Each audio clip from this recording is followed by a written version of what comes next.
12. The ceremonial bath after janaba. The directive of the ceremonial bath after janaba has always remained a part of the religion of the prophets. The Almighty has stated this directive particularly before the prayer in the following words: Ya ayyuhallazina amanu la taqrabus salata wa antum sukara hatta ta'lamu ma taqulun wa la junuban illa abiri sabil hatta taghtasilu.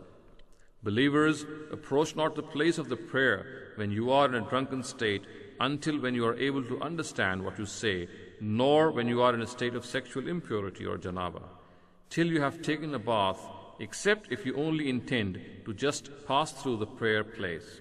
Surah number 4, verse 43. In Surah Ma'idah, this directive is stated thus: In kuntum junuban fattaharu. If you are in a state of janaba, have a bath. Surah number 5, verse 6. By janaba is meant the state of impurity that one enters after copulation or after ejaculation, whether or not copulation has taken place. The ceremonial bath is necessary after this state in order to be purified.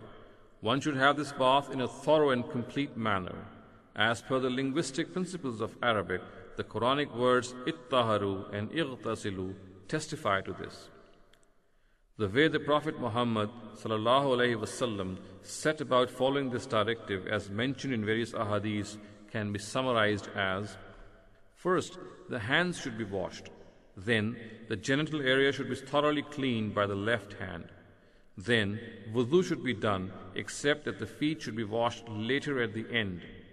Then, while inserting the fingers in the hair, water should be soaked into it so that it reaches the roots. Then, water should be poured all over the body. In the end, the feet should be washed. Following are the ahadith that have reached us in this regard from Aisha radhiyallahu anha and Maimuna radhiyallahu anha, the blessed mothers of the believers.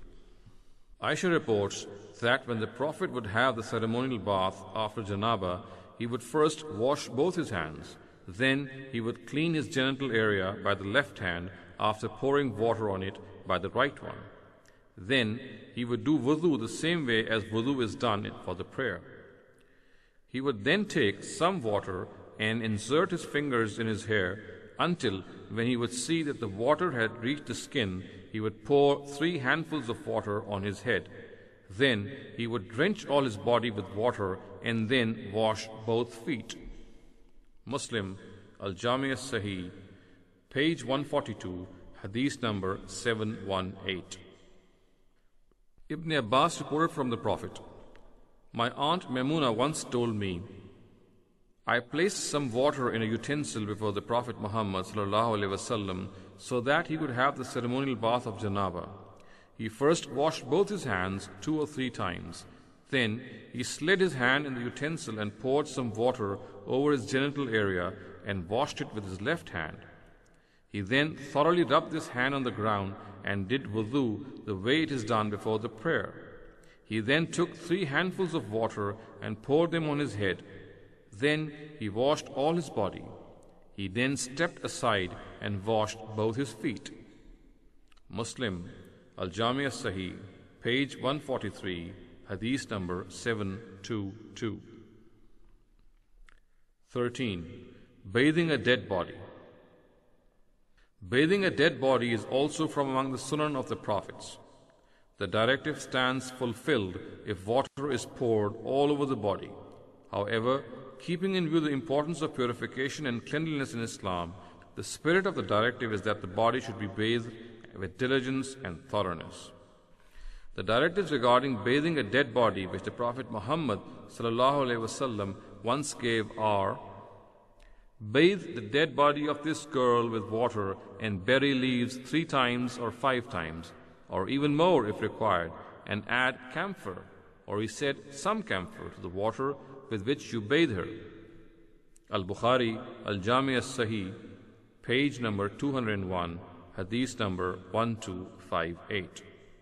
At another place, he is reported to have said, bathe this girl odd number of times, 3 or 5 or 7 times, and begin with the right side and from the limbs by which wudu is done.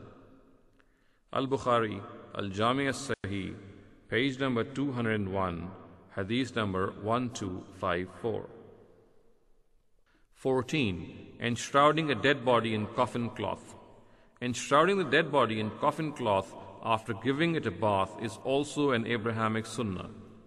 Though one single piece of cloth can be used for this purpose, however, to show due respect to the dead body, something more elaborate seems befitting.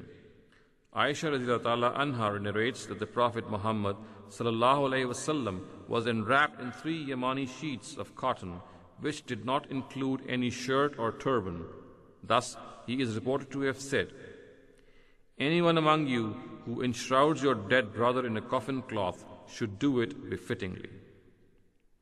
Muslim, Al-Jami as-Sahih, page 380, hadith number 2185. 15. Burial. Another practice among the prophets of Allah is burying the dead in a grave, the final resting place.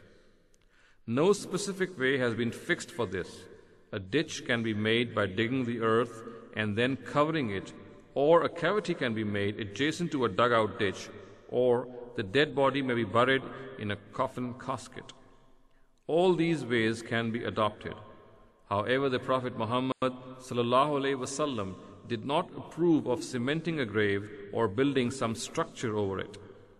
It has been reported in some ahadith that at the time of the burial, the Prophet Muhammad sallallahu alaihi wasallam also sprinkled clay from the head side of the body 3 times. 16. Eid al-Fitr. 17. Eid al-Adha. Both these festivals were originated by the Prophet Muhammad sallallahu alaihi wasallam at the behest of the Almighty. Before the advent of Islam in Arabia, we find mention of Eid festivals as Yawm al-Sabr and Yawm al-Sabasub, and as well as of some others among the idolaters of Arabia. The Sharia of the Israelites had Eid festivals as well, but as is evident from the Old Testament and other scriptures, these festivals related more to commemorating certain days of their history. In the last Sharia also, the Almighty fixed the above 2 Eid festivals for man and associated them with 2 great manifestations of piety and submission through the Almighty. The Eid al-Fitr is observed on the 1st of Shawwal, right after the end of the holy month of Ramadan, in which the believers undergo a period of fasting. Similarly, the Eid al-Adha is celebrated on the 10th of Dhul-Hajj to commemorate the sacrifice offered by Abraham sallallahu alaihi wasallam. It is evident from certain ahadith that these festivals were initiated in Medina after migration. Anas radhiyallahu ta'ala anhu reports, when the Prophet arrived in Medina, he found people celebrating 2 specific days in which they used to entertain themselves by playing and merriment. He asked them about the nature of these festivities, at which they replied that these days were occasions of fun and recreation of the days of Jahiliyyah. At this, the Prophet remarked, "There the Almighty has fixed 2 days instead of these for you, which are better than these, Eid al-Fitr and Eid al-Adha." Ahmad ibn Hanbal, Musnad, Volume 4, pages 141 and 142, Hadith number 13210. The rituals which have been made sunnah in these days and whose worship details have been mentioned in an earlier chapter, the Sharia of worship rituals, are the following. 1. The Sadaqah of Al-Fitr. 2. The prayer and the sermon. 3. Animal sacrifice. 4. Takbirs after every prayer in the days of Tashriq. Both these festivals of Eid al-Fitr and Eid al-Adha are occasions of showing gratitude to the Creator, remembering Him, and are a means of entertainment. Aisha radhiyallahu ta'ala anha, the mother of the believers, narrates that when on Eid day her father Abu Bakr radhiyallahu ta'ala anhu stopped young girls from singing, the Prophet said, "Abu Bakr, let them sing. Every nation has an Eid, and this day is our Eid." Al-Bukhari, Al-Jami as-Sahih, page 153, hadith number 952.